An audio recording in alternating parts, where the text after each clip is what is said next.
اسلامی نظام کیا ہوتا ہے؟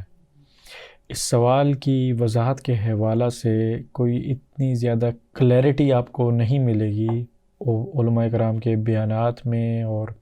جو لوگ اس کو اپنا موضوع بحث بناتے ہیں اس کی وجہ یہ ہے کہ علماء کرام چونکہ اسلام کے نفاذ یا ریاست کے امور کے حوالہ سے اس میں ان کا کوئی کردار نہیں ہے، تو وہ اس چیپٹر پر زیادہ فوکس نہیں کرتے اور عوام کو نہیں زیادہ وضاحت سے بتایا جاتا۔ ہم اس کی وضاحت میں جو ٹرمز استعمال کریں گے، جمہوریت اور جتنے بھی ہوں گی ٹرمز آئین کے حوالہ سے، وہ سے محض ایک ٹرمز اس کو لیا جائے گا، کیونکہ وہ اصطلاحات جو ہیں وہ عام سمجھنے والے کو تاکہ آسانی سے سمجھ آ جائے، اس کا قطعاً یہ مطلب نہیں ہوگا کہ ہم اس ویسٹرن ڈیموکریسی یا ہم اس کے یا خلاف ہیں یا اس کے حق میں ہیں، یا پارلیمانی سسٹم اس کے خلاف ہیں یا حق میں۔ وہ صرف ٹرمز ہیں، کیونکہ جو ہماری موجودہ پریکٹیکل صورت ہے جو اس ٹائم نظام حکومت کی، ان ٹرمز کو جب ہم استعمال کریں گے اسلامی نظام کو سمجھانے کے لیے تو لوگوں کو انشاءاللہ آسانی سے سمجھ آ جائے گی بات۔ اچھا، اب یہ جو سوال ہے نا کہ اسلامی نظام کیا ہے، یہ اس کو ہم مزید کیٹاگرائز کریں گے۔ اس میں جو اسلامی نظام کو سمجھنے کے لیے کچھ چیپٹرز کی صورت میں ہم اس کو دیکھیں گے۔ پہلا چیپٹر یہ ہے کہ اقتدار اعلیٰ اللہ تعالیٰ کا ہے، حاکمیت اللہ تعالیٰ کی ہے، رٹ اللہ تعالیٰ کی ہے، یعنی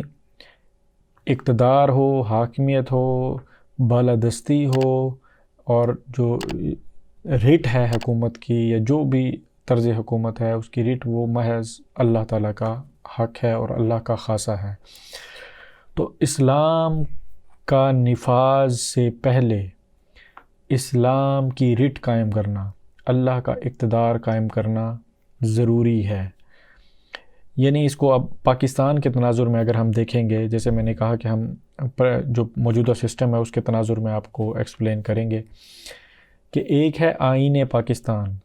جس میں ساری درج ہے آرٹیکلز کی صورت میں، قوانین درج ہیں، حکومتی ڈھانچہ درج ہے، اختیارات درج ہیں، پھر احکامات درج ہیں، پھر ان کی امپلیمنٹیشن کی صورت درج ہے۔ وہ جو آئین کی ایک کتاب ہے، پوری جو کانسٹیٹیوشن ہے، ایک تو وہ درج ہے اور ایک کتابی صورت میں ہمارے پاس موجود ہے۔ ایک ہے اس کی بالادستی، یعنی کہ اس کو رٹ ماننا، یعنی کہ اس کا سب سے اوپر ماننا، اداروں سے اوپر، سب سے اوپر، یعنی کہ ہر ایک نے اس کے دائرے کے اندر رہ کر کام کرنا ہے، ہر ادارے نے، ہر انڈیویجول نے، ہر افسر نے، ہر ایک نے اس کے ماتحت ہو کے اس کے سرکل، اس کی باؤنڈریز کے اندر کام کرنا ہے۔ وہ ہے جس کو ہم کہتے ہیں آئین کی بالادستی۔ اسی طرح اللہ کے رسول صلی اللہ علیہ وسلم کی شریعت، احکامات کی بالادستی قائم کرنا، ان کی رٹ قائم کرنا۔ پہلا درجہ یہ ہے کہ ان کی رٹ قائم کرنا۔ جیسے ہم نے مثال دی کہ اگر آئین میں سارا کچھ درج بھی ہے مگر اس کی اہمیت نہیں ہے، یعنی کہ جتنے بھی آپ کے پریکٹیکل ادارے ہیں، جو بھی آپ کا حکومتی ڈھانچہ ہے، اس میں اگر آئین کی ویلیو نہیں ہے تو اس درج شدہ تمام چیزوں کا کوئی فائدہ نہیں ہے۔ یعنی جیسے ہم دیکھتے ہیں کہ جب ڈکٹیٹرشپ آتی ہے یا افواج پاکستان کے حوالے سے جب بات کی جاتی ہے، جس کو ڈکٹیٹرشپ کہا جاتا ہے، تو وہ یہ کہتے ہیں کہ انہوں نے آئین کی بالادستی کو ختم کر دیا۔ جو ڈکٹیٹر آتا ہے آرمی، اس آئین کو منسوخ کر دیا، تو آئین کی ویلیو ختم ہو گئی اور اس نے اپنی مرضی سے احکامات جاری کیے۔ تو یہ یعنی کہ وہ آئین تو موجود ہے، سب کچھ موجود ہے اس میں، مگر اس کی بالادستی ختم کر دی گئی۔ تو اس تناظر میں دیکھیں کہ ایک ہے کہ شریعت کیا ہے، اس کے احکامات کیا ہیں، اس کی امپلیمنٹیشن ماڈل کیا ہے، ایک یہ چیز ہے۔ ایک ہے اس کی بالادستی قائم کرنا۔ پہلا چیپٹر ہے قرآن اور حدیث، شریعت، اسلامک جورسپروڈنس کی بالادستی قائم کرنا، کہ تمام ریاست نے ان کے دائرے کے اندر کام کرنا ہے۔ First chapter, first step. Second step یہ بنے گا کہ اب وہ احکامات کیا ہیں، اب وہ شریعت کیا کہتی ہے، یعنی کہ شریعت کے جو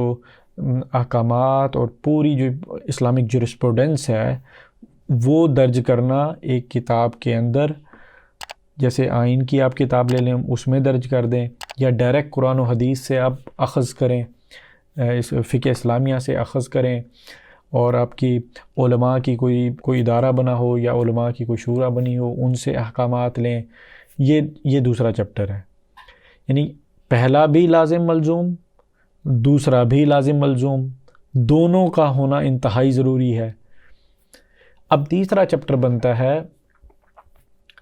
الیکٹورل سسٹم کا، یعنی حکومت کون کرے گا، خلافت کہہ لیں، حکومت کہہ لیں، بادشاہت کہہ لیں، جون سی بھی صورت لیں، جون سا بھی ڈھانچہ، جون سا بھی سٹرکچر بنائیں، وہ کون کرے گا. الیکٹورل پروسیس، بندہ بادشاہ کیسے آپ کا سلیکٹ ہوگا، آپ کا حکمران کیسے سلیکٹ ہوگا، آپ کا خلیفہ کیسے سلیکٹ ہوگا، یہ تیسری چیز ہے. اب یہ تینوں چیزیں، تینوں کو اگر ہم غور سے دیکھیں تو پھر ایک ہمیں اسلامی نظام یا اسلامی ریاست کی ایک صورت نظر آئے گی. اور اگر ہم 1300 سالہ تاریخ بھی دیکھیں تو یہ جو تاریخ کے حوالے سے کہا جاتا ہے نا، وہ تو ایک بادشاہت تھی، اور ایک فقط بادشاہت کا نام لے کے کرنٹ ڈیموکریسی کے تناظر میں لوگ بادشاہت کا نام لے کے مسلمانوں کی 1300-1400 سالہ گولڈن تاریخ کو مسخ کرتے ہیں کہ وہ ایک بادشاہت تھی. جیسے میں نے کہا کہ اگر وہ بادشاہت تھی، یعنی کہ ان کا الیکٹورل سسٹم کیا تھا، آمریت تھی، جو بھی ہے وہ تیسرے چیپٹر میں آتا ہے. اگر انہوں نے پہلے دو چیپٹرز اسلام کی بالادستی قائم کی، اسلام کی رٹ قائم کی، سیکنڈ ان کا ماخذ حکومت کرنے کا ماخذ، یعنی کہ ان کا تمام ان کے جو امپلیمنٹیشن کے ماڈل، ان کی سزائیں جزائیں، ان کی قوانین، ان کے ویلفیئر اسٹیٹ کا کانسیپٹ، ان کا معاشی نظام، ان کی فورن پالیسی، ہر چیز اگر قرآن و حدیث سے لی تو انہوں نے دوسرا چیپٹر کو بھی کمپلیٹ کیا. تو تیسرے میں آپ کو پرابلم نظر آئے گا کہ وہ بادشاہت تھی، وہ بھی اس کرنٹ ڈیموکریسی کے تناظر میں ایک بادشاہت ہے یا آمریت ہے. اسلام میں اس کو برا صرف ان معنوں میں سمجھا گیا ہے کہ اس سے ایک معاشی نظام جو ہمارا ہوتا ہے یا ہماری ویلتھ کی جو ڈویژن ہوتی ہے وہ مؤثر نہیں ہوتی زیادہ. مگر اگر 1300 سال میں آپ کو پہلے دو چیپٹر پورے نظر آ رہے ہیں، تب بھی وہ خلافت کی صورت تو نہیں ہوگی، مگر وہ بہترین نظام کہلائے گا، اس کرنٹ موجودہ صورتحال سے بہتر. یعنی کہ اسلام کی بالادستی بھی تھی اور احکامات بھی اسلام کے ہی نافذ تھے. اب کچھ لوگ کیا کرتے ہیں کہ اگر کسی بادشاہ یا کسی ایمپرر کے حوالہ سے مثال دیتے ہیں، وہ کہتے ہیں جی وہ ایک بادشاہ تھی، بڑی ظالم نظام تھا، اس نے فلاں کے ساتھ زیادتی کی. تو پھر آپ کو یہ دیکھنا ہوگا کہ وہ جو ہم نے دوسرا چیپٹر بتایا جو شریعت کی کتاب ہے، اس میں اگر کسی نے کرپشن کی تو اس سے آپ یہ نہیں کہہ سکتے کہ وہ اسلامی نظام کے خلاف تھا. آپ کو ایک بندے کی، ایک بادشاہ کی، جس کی آپ مخالفت کرنا چاہ رہے ہیں، آپ کو ایک بندے کی کیس اسٹڈی کرنا پڑے گی. اگر اس نے اسلام کی ریٹ قائم کی ہوئی، ٹھیک ہو گیا. اگر اس نے احکامات بھی نافذ کیے ہوئے قرآن و حدیث سے، اس کا ماخذ حکومت بھی قرآن و حدیث ہے، پھر بھی وہ ٹھیک ہو گیا. اب ان احکامات کے اندر پریکٹس کے دوران کوئی کرپشن کا واقعہ آ جاتا ہے یا کوئی چیز آ جاتا ہے تو وہ نہ ہی اسلام کی ریٹ کو چیلنج کرنے کے ساتھ موازنہ کیا جا سکتا ہے اور نہ ہی قرآن و حدیث کے خلاف عمل ہوگا، بلکہ قرآن و حدیث کے نفاذ کے بعد کوئی کرپشن کا کوئی کیس کہہ سکتے ہیں. جیسے آج کے تناظر میں اگر ہم دیکھیں کہ آئین پاکستان موجود ہے، اس کی ریٹ بھی بحال ہے، مگر پھر بھی اس کے بعد کرپشن کے کیسز جو آتے ہیں عدالتوں میں، ہمارے پورے نظام کے اندر پولیس کے جتنے بھی آتے ہیں، اس سے نہ آئین چیلنج ہوتا ہے نہ آئین کی ریٹ چیلنج ہوتی ہے. یعنی کہ کوئی ان کو مثال نہیں بنا سکتا. یہ فردر ایک ڈویژن ہے آگے جا کے نظام حکومت کے اندر، جس میں آپ کو یہ کرپشن کی صورت ملتی ہے. تو اب یہ بات واضح ہو جانی چاہیے کہ جو اسلامی نظام ہے یہ کوئی ایک ایسی چیز نہیں ہے کہ لوگ سمجھتے ہیں کہ ہاتھ کاٹ دیے جائیں گے. اور وہ تو جو میں نے سیکنڈ چیپٹر بنایا، جو آپ قانون سازی کرتے ہیں، اپنا ایک آئین بناتے ہیں، یا ڈائریکٹ قرآن و حدیث سے یا فقہ اسلامیہ سے، اسلامک جورسپروڈنس سے اگر آپ سزاؤں کا، قوانین کا نفاذ کرتے ہیں تو وہ اس چیپٹر میں آتا ہے، پہلے چیپٹر میں نہیں. ریٹ تو ہر صورت میں قائم کرنی ہوگی. سیکنڈ میں آئے گا کہ آپ نے جب قانون سازی کی، اس میں آپ نے سزائیں جو دیت، قصاص، حدود اور تعزیرات جو درج کر دیں اسلامی فقہ سے لے کے یا قرآن و حدیث سے ڈائریکٹ لے کے آپ نے درج کر دیں، تو اس کے اندر پھر علماء کرام جس وقت بھی یہ نظام قائم ہوگا اس وقت کے علماء کرام کے اندر یہ ڈیبیٹیبل باتیں ہوں گی کہ کرنٹ سینیریو میں، کرنٹ ورلڈ کے سینیریو میں سزاؤں کا نفاذ کی کیا صورت بن سکتی ہے. یعنی وہ محض یہ کہہ دینا کہ ہاتھ کاٹ دیے جائیں گے یا اس وجہ سے اسلامی نظام نہیں آنا چاہیے. اسلامی نظام کوئی ایک ہاتھ کاٹنے یا ایک پنشمنٹ کا ایک چیپٹر نہیں ہے خالی. اس میں معاشی نظام آتا ہے، اس میں فورن پالیسی آتی ہے، اس میں ٹریڈ کا نظام آتا ہے،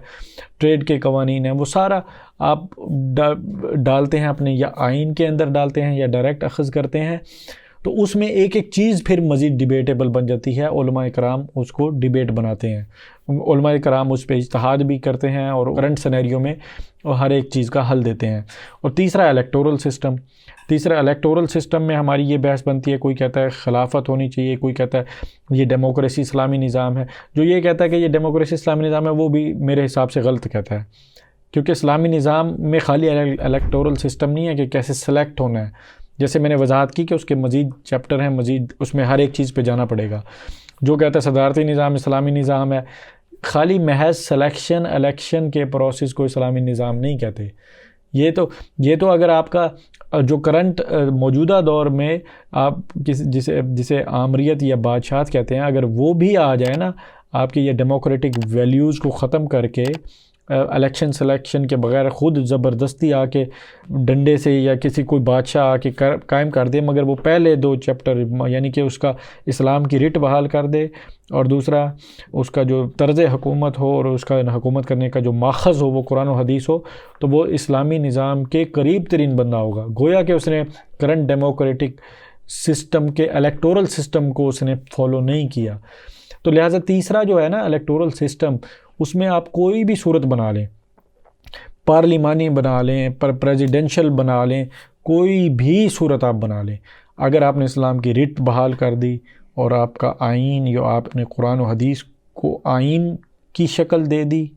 ڈائریکٹ وہاں سے لیا، یا جو موجودہ آئین ہے اس کو تابع کر دیا قرآن اور حدیث کے، اور اس میں جو قرآن اور حدیث کے حوالہ سے جو پریکٹیکیبل چیزیں ہیں، ابھی اس کرنٹ آئین میں بھی بہت سارے آرٹیکلز ایسے ہیں جو لکھے تو ہوئے ہیں، ان کی کوئی عملی صورت نہیں ہے، کیونکہ نہ کوئی ادارہ موجود ہے ان کو پریکٹیکل کرنے کے لیے، نہ ہی ان کو کوئی چیلنج کرتا ہے.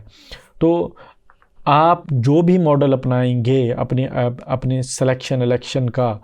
اس کے بعد اگر آپ پہلے 2 چیپٹرز کا کام کرتے ہیں تو وہ اسلامی نظام قائم ہو جائے گا. جیسا کہ میں نے کہا، نہ سزاؤں کو بنیاد بنا کر کہا جا سکتا ہے کہ اسلامی نظام نہیں آنا چاہیے، نہ ہی بادشاہت آمریت اس کو بنا کر کہا جا سکتا ہے. یعنی کہ اللہ پاک کا جو اصل مقصود ہے نا، وہ اللہ کی حاکمیت قائم کرنا ہے زمین کے اوپر، ریاست کے اندر اللہ کی حاکمیت قائم کرنا ہے. اللہ کی حاکمیت تبھی قائم ہوگی جب قرآن اور قرآن پاک اور حدیث مبارکہ جو ہمیں ملتا ہے، پہلے ان کی رٹ بحال کی جائے، اقتدار ان کو دیا جائے، ان کی بالادستی قائم کی جائے، پھر ان سے احکامات ڈرائیو کیے جائیں، سیکنڈ صورت. پھر اس کے بعد جو حکومتی ڈھانچہ آپ بنانا چاہتے ہیں یا جو بناتے ہیں، پھر اس کے بعد آپ اس کی پریکٹیکل صورت امپلیمنٹیشن کی صورت میں آپ ادارے بنانا چاہتے ہیں یا جو بھی آپ صورت اپنانا چاہتے ہیں، اس کو ہم کہیں گے اسلامی نظام. تو یہ تاریخی حوالہ سے بھی آپ غور کریں، سب